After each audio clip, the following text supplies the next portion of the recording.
Okay, let's get going here. I'm doing assignment number 7, which, by the way, will be the same thing as homework number 5 today. The assignment I sent you today. Number 5 is the same problem, so I thought this would be a good time to do it. If you look it up, you'll see that a cone has a radius of 3 and a height of 6, and the radius is doubled, and the height is increased by 3 units. You can see I'm writing it here properly. Okay, there's the radius of 3 becomes a radius of 6. The height becomes 6 plus 3, okay, which equals 9. And now the task here is to find the ratio of the new to the original. Obviously, this is the original. The one on the right-hand side is the new one. So we're just basically thinking the same way we've been thinking all the way. Here we go. And I have this in my mind.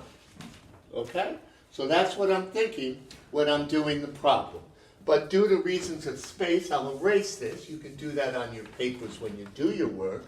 I have, finally, the cone at 1/3 pi 3 squared times 6 divided by 1/3 pi 6 squared times 9. And so you can see when I set these numbers up, I set them up for you so they'd be really easy to understand.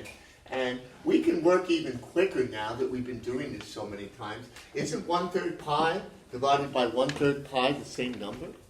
So why play games? That's gone.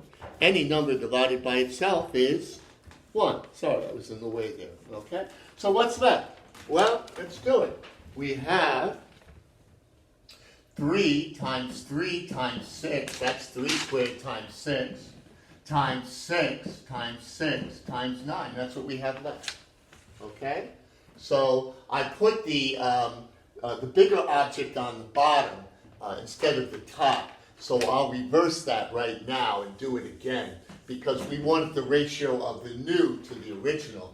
This is the original to the new. So I'm going to switch that around now. And I have 6 times 6 times 9 divided by 3 times 3 times 6. And you should be getting good at this now. Come on, we've been doing it quite a bit. There's the 3 canceling there. And the ratio of the new to the original turns out to be 6:1. And you should be able to do that by now. You should be able to do that homework that I gave you, come up with problems like this that don't require a calculator and just require common sense to do the problem.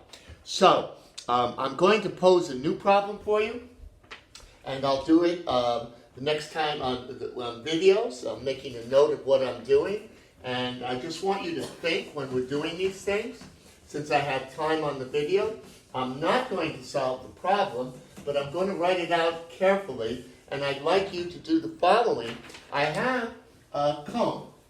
I'm making it large here, and I don't need to talk all that much. And I know that the diameter is 12. And I don't know what the height is. I only know that the slant, and we're kind of familiar with that word now. Here, that line that's slanting, that we think of slope and all that, is 10 units. So we're still talking units. That's going to start changing, by the way. We're going to have to do conversions. So there we go. And so I want you to tell me what the volume is. So find the volume. And I think that's a fair enough problem. I haven't showed you how to do it yet, and I'd like to see if you can do that one. So I'll leave that here. So let me finish what I'm writing. Find the volume.